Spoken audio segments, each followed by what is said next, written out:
2, 4, 8, 15 दिन, 20 दिन, 1 महीना घी का दिया लगाकर तो देखो, शिव सुनता है कि नहीं सुनता।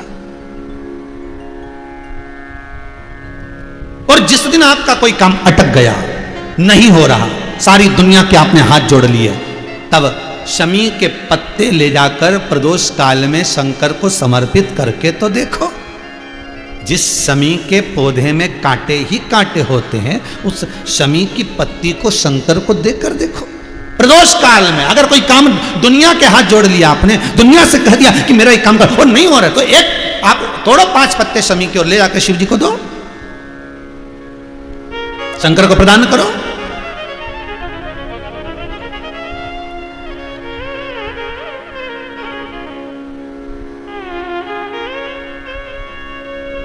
प्रियता है,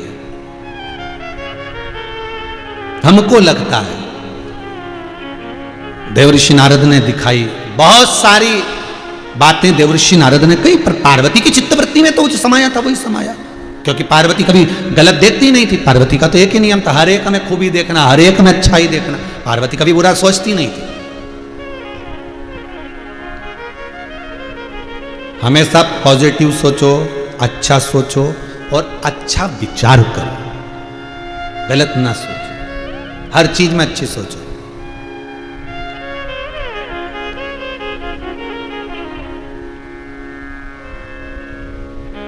एक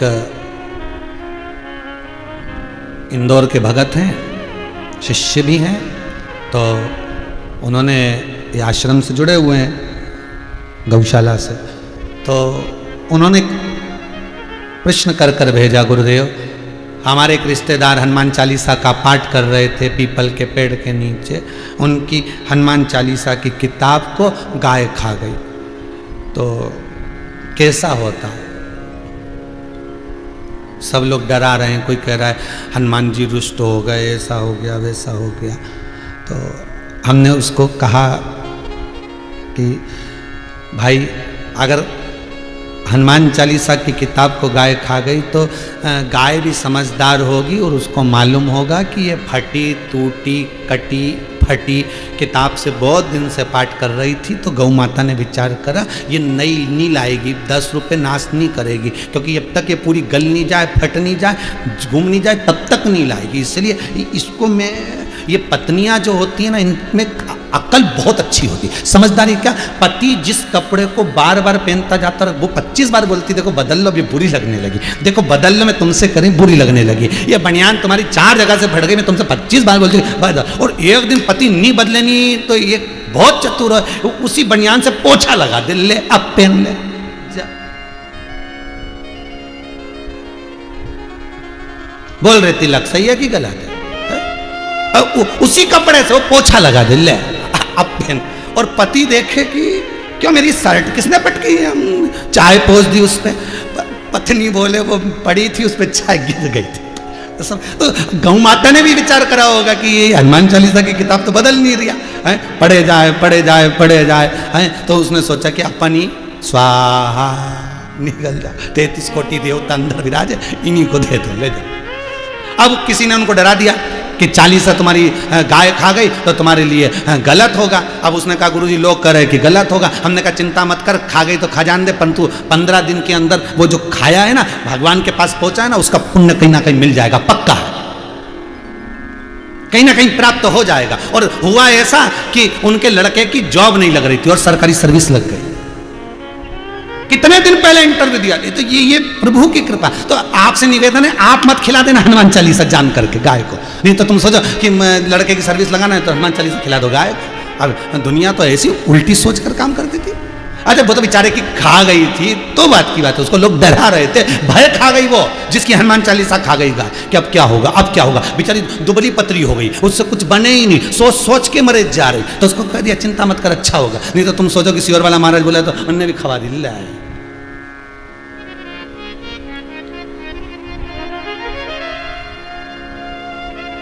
देखा देखी में तो बहुत काम बिगड़ता है लोगों का, क्या है, उन्होंने सोचा कि बोला ऐसे तो हो जाता है। अब मां जगत जननी पार्वती की बुद्धि विवेक से वो अच्छा ढूंढ रही है, अच्छा।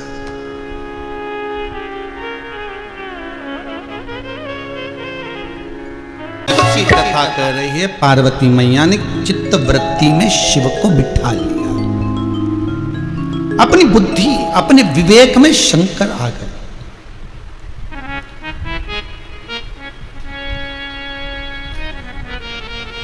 अच्छा देखिए,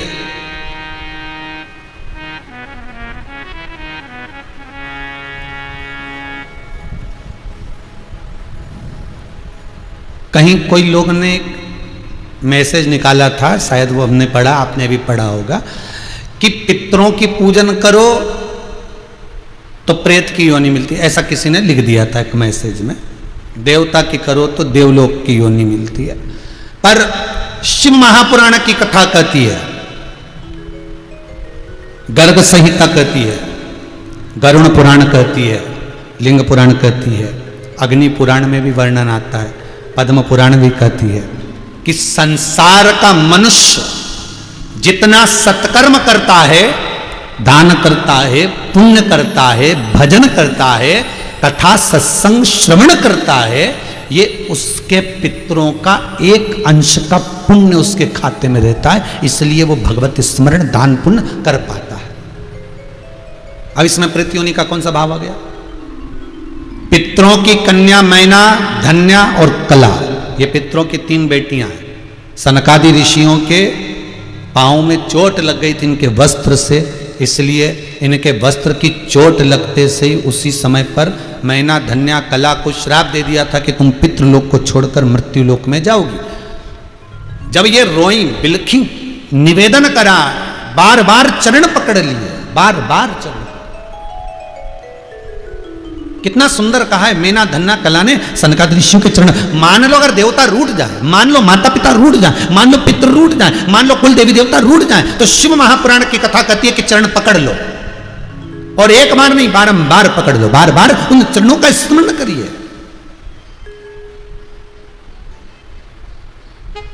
बार बार उन चरणों का नमनता करिए। मैना, धन्या, कला ने सनकादि ऋषियों के चरण पकड़ लिया, आप क्षमा कर दो हमको। सनत कुमारों ने कहा ठीक है, एक काम करिए, आप मृत्युलोक में जन्म तो लोगे, ये पक्का है, पर तुम तीनों की गोद में 3 देवियां खेलेंगी। मैना की गोद में पार्वती, धन्या सुनैना बनी जिनकी गोद में सीता, कला कीर्ति बनी जिसकी गोद में राधा जी खेली। अगर जिंदगी में थोड़ा सा दुख आ गया, मान लो आ गया, और दुख तो दुख है। देखो ये जितना मनुष्य को कर्म का दंड भोगना पड़ता है ना, ये केवल यहीं का नहीं, जब पूर्व में जब मरने के बाद जब ऊपर जाकर खूब भोग लिए, तो कि ऊपर अच्छे से भोग लिया था फिर नीचे काय को दिया, तो ऐसा नहीं है। टेबलेट धीरे धीरे ही समाप्त होती है। कोई दवाई अगर चालू होती है तो ये एकदम डॉक्टर बन नहीं करता। देखो ये 8 दवाई है, समय पर खाना पड़ेगी, सुबह ये 2, शाम के ये, और दिन में ये वाली, और इसके साथ ये भूख लगने की, और इसके साथ में ये विटामिन की, ठीक है, और इसके साथ में ये गैस नहीं बने उसकी, ठीक है, ये दवाई तुम्हें खाना।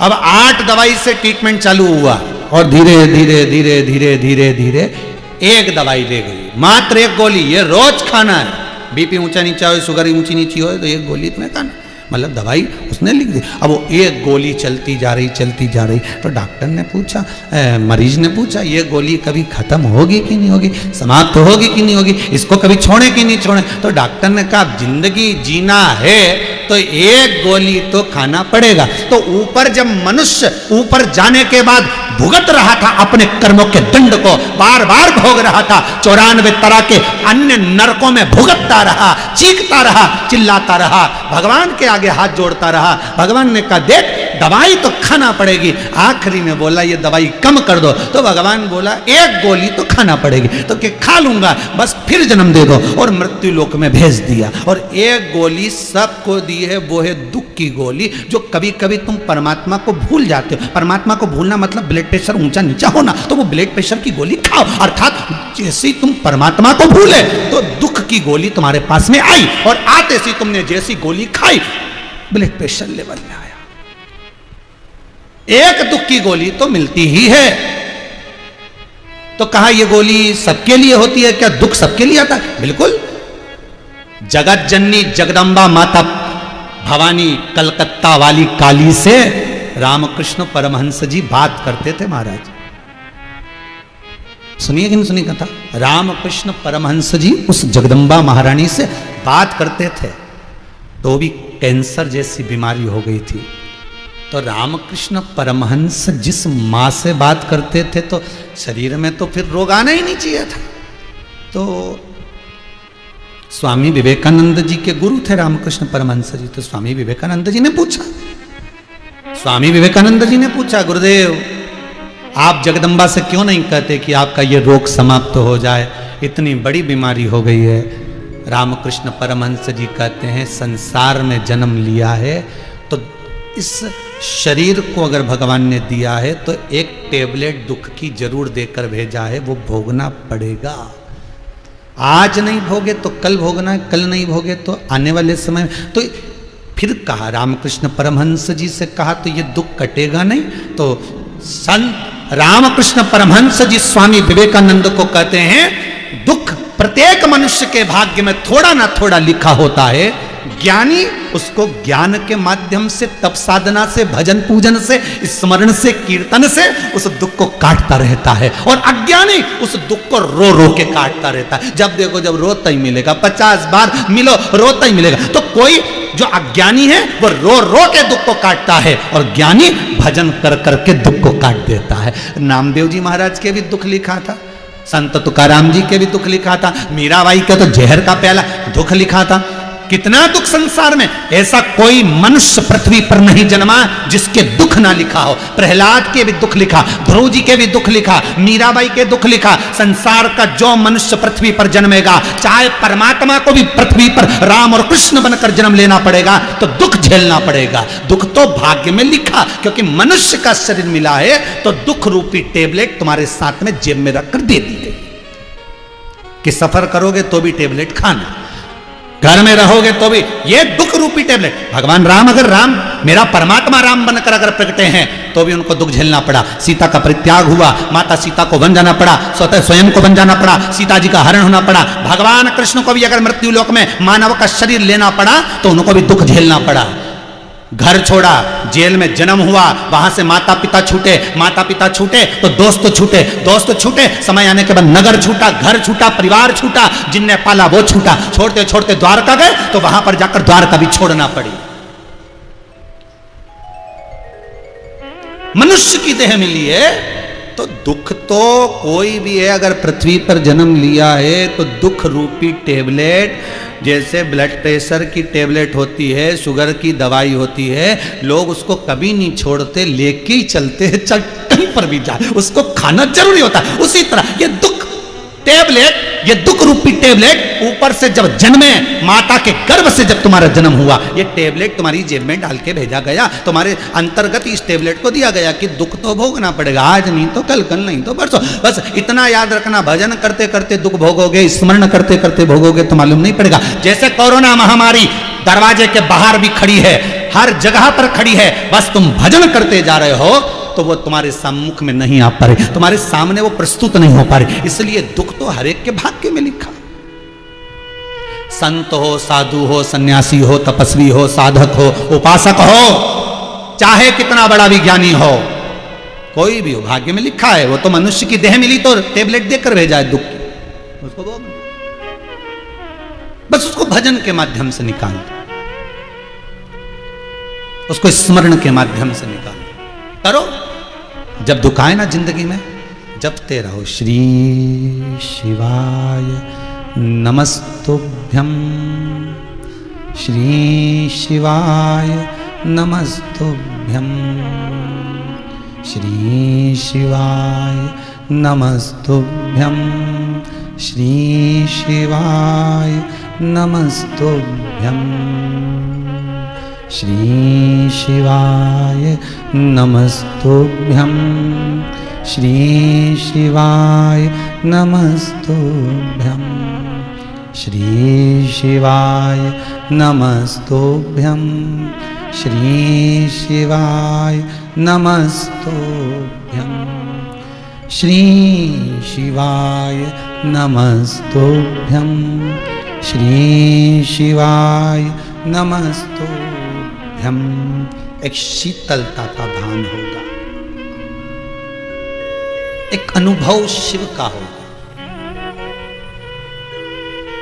1 मिनट के लिए जितने लोग टीवी के सामने बैठे हैं, मोबाइल के सामने बैठे हैं, अपनी अपनी आंखें बंद कर कर 1 मिनट के लिए मंत्र उच्चारण, श्री शिवाय नमस्तुभ्यम, श्री शिवाय नमस्तुभ्यम, श्री शिवाय नमस्तुभ्यम, श्री शिवाय नमस्तुभ्यम, श्री शिवाय नमस्तुभ्यम, श्री शिवाय।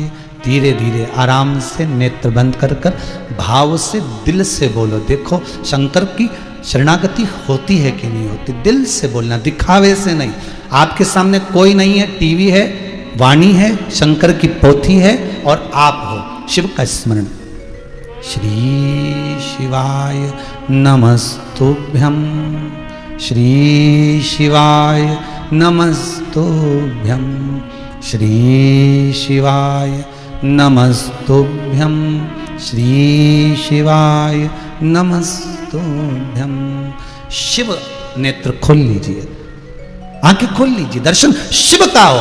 एक मौनता, एक आनंदता, एक उमंगता, शंकर की कुछ पावर, कुछ एनर्जी इस शरीर में रोमावलियों के द्वारा प्रवेश कर जाती है। कल कोई कह रहा था, गुरुदेव आप बोल रहे थे कथा में कि टीवी की आवाज का वॉल्यूम तेज कर दीजिए, रोड की ओर बक्सों का मुख कर दीजिए जिससे लोगों को कथा सुनाई दे। इससे होगा क्या? हम कहते हैं आपके मुख से निकली हुई वाणी तरंगों के रूप में इस रोमावली से प्रवेश करती है पूरे वायुमंडल में। पूरे वायुमंडल में जब शंकर की कथा का संचार होता है, 2 बजे से 5 बजे तक लोगों ने लिखा है मैसेजों में कि हमारा गांव, हमारा नगर सूना हो जाता है। जब वायुमंडल में जब शिव महापुराण का संचार होगा, शंकर के शब्द गूंजेंगे, तो हो सकता है इस देश का, इस विश्व का कल्याण शीघ्र हो जाए। स्मरण करें।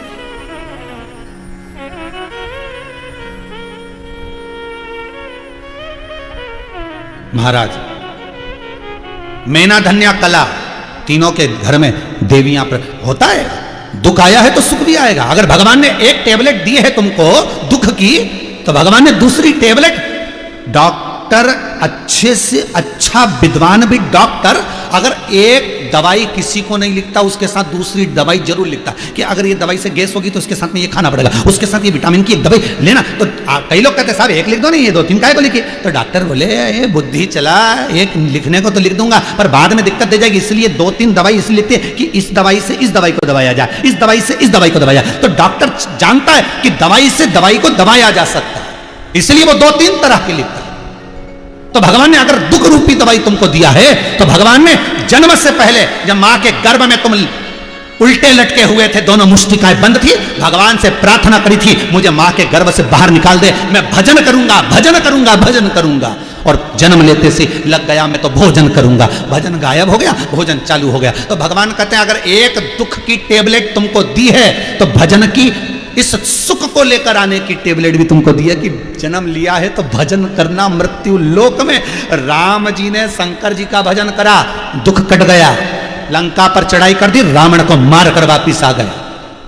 शंकर का भजन करा, भगवान कृष्ण ने शिव का भजन करा, नागेश्वर का स्मरण करा, तो वापिस वही सुख का अनुभव हो गया, वापिस सुख का अनुभव। उसको पुकारने के लिए उसने वाणी दी है।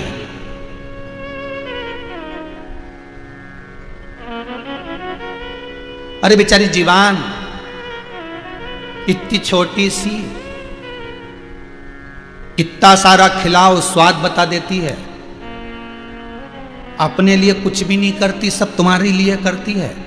इतनी सी बेचारी जीवान, काजू बादाम पिस्ता इमरती जलेबी पकोड़ा भजिया अचार चटनी सबका स्वाद अलग अलग, और वो गया शरीर में, खाया तो जीवान बड़ी क्या? अरे बोलो तो रे, जीवान बड़ी किसी की खाने से नहीं, बड़ा क्या शरीर, बड़ा क्या शरीर, जीवान नहीं बड़ी, जीवान तो बेचारी उतनी की उतनी थी, उतनी की उतनी है, शरीर बढ़ गया।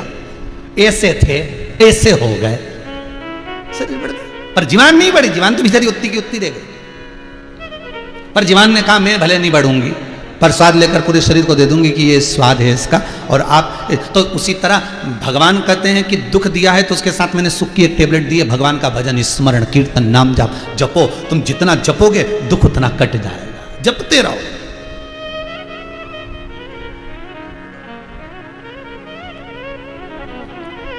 अगर उसने दुख दिया तो सुख भी दे दिया।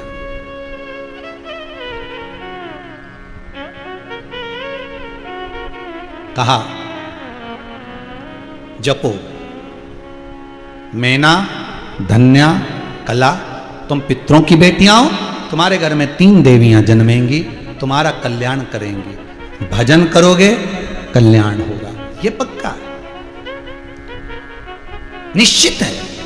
और इन तीनों के घर में 3 देवियां, तो मैना की गोद से जो पार्वती मैया प्रकट हुई है, मैना की गोद से जो माता पार्वती का प्राकट्य हुआ है, वो पार्वती मैया ने जो देवऋषि नारद के वाणी में से शंकर की अच्छाइयों को खूबियों को जो छाटा है, वो खूबियां केवल पार्वती निकाली। और आपसे भी निवेदन है, शिव महापुराण में से, शंकर की कथा में से, भगवान के भजन में से, स्मरण में से, अपने माता पिता में से, परिवार में जितने सदस्य रहते हैं उनमें से, संसार के लोगों में से केवल खूबी निकालना,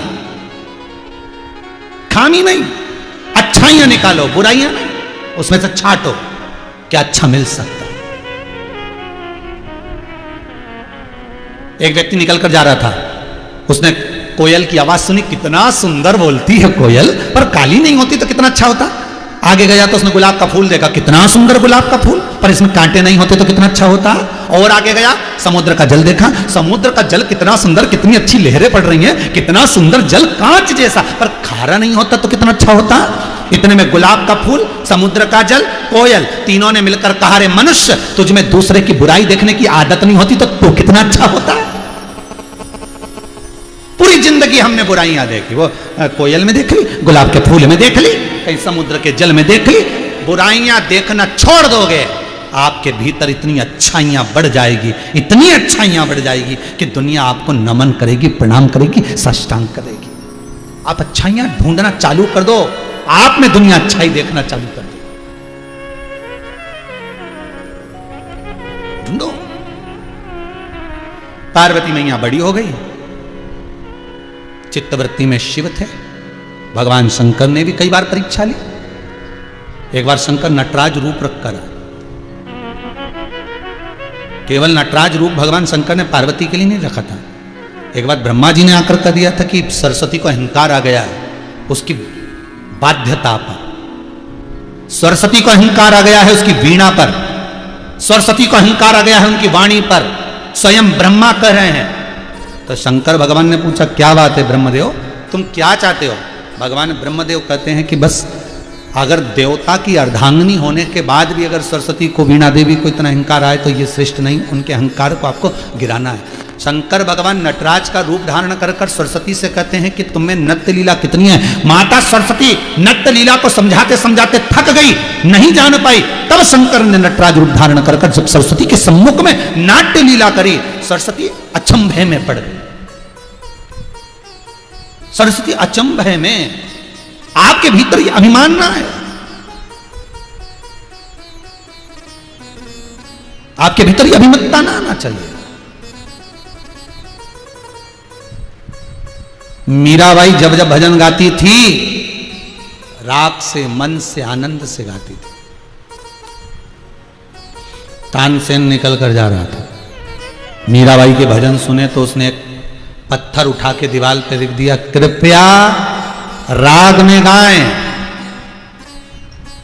भजन होने के बाद मीराबाई उठ के चली।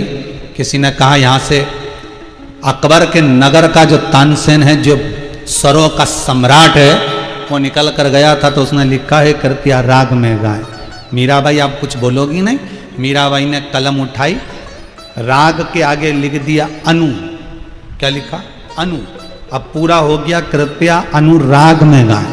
तानसेन निकल कर गया तो उसने कहा कल मैंने लिखा था राग में गाएं, अनु किसने लिखा? मीराबाई ने। तानसेन जाके मीरा के चरण पकड़ लिए कि सत्य कहा तूने, भगवान को रिझाने के लिए, परमात्मा को रिझाने के लिए राग की जरूरत नहीं पड़ती, परमात्मा को रिझाने के लिए अनुराग की जरूरत पड़ती है। दिल से जो निकलेगा वही प्रार्थना हो। जो दिल से निकल गया वही प्रार्थना है। प्रार्थना अलग से नहीं बनती, दिल से कही हुई प्रार्थना। दुनिया को प्रसन्न करने के लिए अगर आप गाओगे तो वो राग है। दुनिया को प्रसन्न करने के लिए अगर कुछ कहोगे तो वो राग है। दुनिया को प्रसन्न करने के लिए कहोगे तो वो राग है। और भगवान को प्रसन्न करने के लिए अगर कुछ कहोगे तो वो अनुराग है। आप परमात्मा के लिए गा रहे हो, परमात्मा के लिए स्मरण कर रहे हो, परमात्मा के लिए आप जो कुछ बनाओ वो परमात्मा के लिए।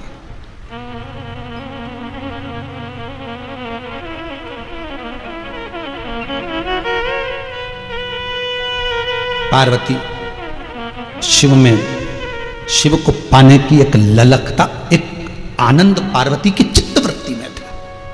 होना चाहिए। एक गांव के कई लोग मिलके उज्जैनी और काशी जा रहे थे।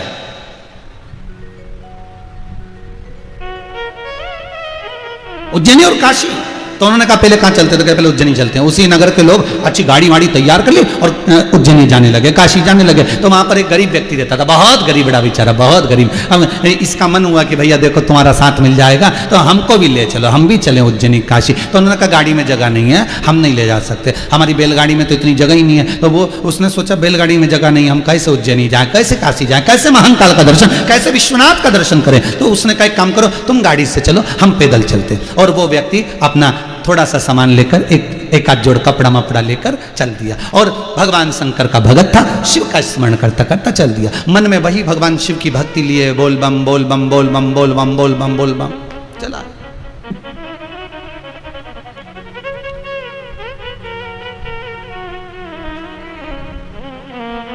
गांव के लोगों की गाड़ी, गांव के लोगों की गाड़ी, जितने लोग गाड़ी में बैठकर गए थे उनकी गाड़ी पहुंच गई उज्जैन। और जैसे ही उज्जैनी पहुंची, रुके। अब गाड़ी से जाओ, अगर पैदल जाओगे तो अंतर आएगा कि नहीं आएगा? अब जितने लोग गए थे सब बढ़िया रुक गए, बैठ गए, सब आनंद में, सबने खाया पिया, साथ में सतुआ तुआ लेकर गए थे, भोजन वोजन लेकर गए थे, सब बनाया करा, खाया पिया, महाकाल के दर्शन करे, क्षिप्रा मैया का स्नान करा, हर सिद्धि का दर्शन करा, गढ़काली का दर्शन कर कर सब काशी के लिए रवाना। उनने सामान वामान पैक करके गाड़ी में फिर रख दिया। और ये पैक कर कर निकल ही रहे थे, इतनी देर में ये गांव का बेचारा वो पैदल पैदल आ गया। शंकर का भगत था, शिव का स्मरण करता करता कालो का काल महाकाल, कालो का काल महाकाल, महाकाल महाकाल बोलता बोलता आ गया। पूछते पूछते पहुंच गया। पहुंच गया तो गांव के लोग इसको दिख गए।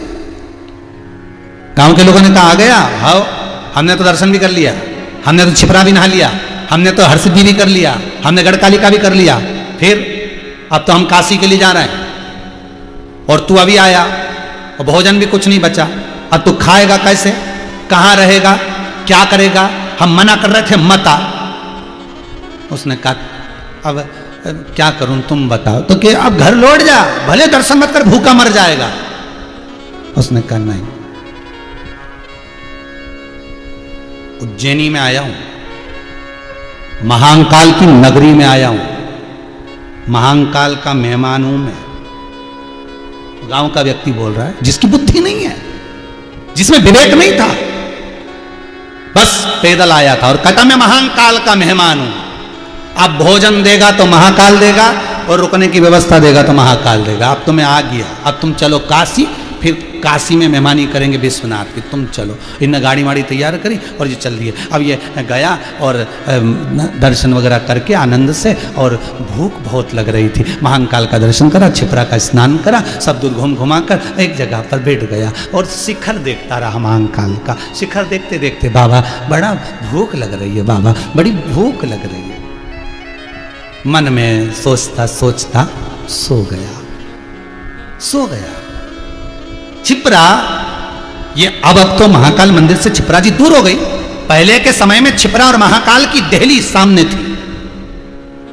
महाकाल के ठीक पीछे की ओर से महारानी क्षिप्रा निकल के जाती। अगर पुराना उज्जैनी का इतिहास देखोगे तो उसमें मिल जाएगा आपको। सो गया, भूखा है। पट बंद हो गए महाकाल राजा के, पट बंद। पंडा जी ने दरवाजा लगाया, जाकर सो गए। रात को मेरा महाकाल पंडा जी के सपने में जाकर बोला, मेरा मेहमान आया है, ओटले पर घाट पर सो रहा है और तू अंदर सो रहा है। मेहमान अंदर होना चाहिए, तुम बाहर होना चाहिए, और मेहमान घाट पर सो रहा है। छिपरा के उठो, और मेहमान भूखा है, उसको भोजन कराओ। पंडा एकदम उठा, उठते जी कौन आया था? पत्नी ने पूछा, क्या हो गया, कहाँ जा रहे हो? अरे शंकर जी आके बोले, महाकाल राजा आके बोले कि मेहमान आया शंकर जी का। शंकर जी का मेहमान? तो इनके रिश्तेदार यहाँ कहाँ से आ गए? अपने होंगे? नहीं, शिव के हैं, मेहमान है, कोई सो रहा है घाट पर, मेरे को जाना होगा। पंडा दौड़ कर गया और जाकर देखा तो एक व्यक्ति सोया हुआ था। उसको उठाकर पूछा, क्यों तुम मेहमान हो? उसने कहा, तुम्हारे तो नहीं है। वो सोता हुआ व्यक्ति बोला, हम तुम्हारे मेहमान तो नहीं, तुम महाकाल के मेहमान हो? उसने कहा, हाँ, मैंने तो ऐसी हंसी हंसी में कह दिया था, बहुत भूखा था ना, तो मेरे गांव के लोग कह रहे थे यहाँ भूखा मरेगा, चले जा वापिस, तो मैंने हंसी में कह दिया था मैं तो महाकाल की नगरी में आया हूं, तो इस कालों के काल महाकाल का मैं मेहमान हूं। भोजन देगा तो वो, रखेगा तो वो। अच्छा, चलो उठो उठो, तुम महाकाल के मेहमान हो, तो क्या आपको किसने भेजा? महाकाल आए थे सपने में, बोल के गए मेरा मेहमान भूखा है। भूखे हो? बहुत भूख लग रही, 6 दिन से कुछ नहीं खाया। चलो, महाकाल मंदिर के अंदर लेकर गया, टिक्कड़ सेकी हुई रखी हुई थी, शंकर जी का प्रसाद थोड़ा सा रखा था, ले खाओ। पत्तल लगाई, खाने बैठा, पेट भर कर खाया। पंडा जी बोले, मेरे घर चल चलो, मेहमान हो तुम महाकाल के, वहीं सोना। नहीं नहीं, मैं महाकाल का मेहमान हूं, तो तुम्हारे घर में काय को जाऊं? मैं तो महाकाल के दरवाजे पे सोऊंगा। सो गया। मैं तुम्हें कुछ ओढ़ने का ला कर देता हूं, मैं ओढ़ने का बिछाने नहीं, बिछाने का मेरे पास है, ओढ़ने का भी है। और वो सो गया। आप जाओ पंडा जी, आप सो, आप जाओ आराम करो पंडा जी, मैं महाकाल का मेहमान। सो गया। पंडा जी चले गए। छिपरा के घाट पर सोया था, मंदिर इधर। आधी रात को महाकाल राजा संत का रूप रखकर पहुंच गए। उसको स्वप्न में जाकर बोले, मेरे पंडा में तो अकल ही ना रही, बताओ तुझे पेट भर के भोजन कराया कि ना कराया? बहुत बढ़िया भोजन कराया प्रभु, ये सब जोरदार चूरमा है ना पंडा उज्जैन का, जोरदार खिलाया कि नहीं खिलाया? अरे बात चकाचक खिलाया। भोजन अच्छा बना था, बहुत बढ़िया। सो जाओ। प्रभु सो ही रहा था। आप क्यों आए? तो संत बोलता है, मैं इसलिए आया हूं, महाकाल बाबा ने कहा कि पंडा जी ने तेरे को भोजन तो करा दिया, पर शंकर जी की जो प्रसादी थी ठंडाई, वो तुझे पिलाना भूल गया था, इसलिए मैं लोटा भर के ठंडाई लाया हूं, ये रखी है, तो सवेरे पी लेना। ये सब बात सपने में हो रही है। और वो संत भी चले गए। ये सवेरे सवेरे आंख खुली, उजाला हुआ। उजाला होते से इसने देखा तो सिराने पर चांदी का लोटा जिस पे लिखा था जय महाकाल। चांदी का लोटा जिस पे लिखा था जय महाकाल, वो लोटा इसके सिराने था और उसमें ठंडाई भरी हुई थी। डकार गया, पी गया, लोटा धोया, छिपरा जी में बैठ गया।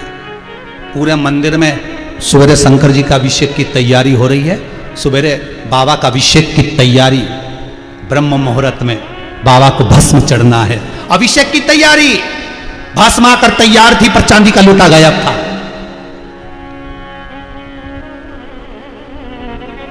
अरे उज्जैनी नरेश, कालों का काल महाकाल का चांदी का लोटा नहीं मिल रहा।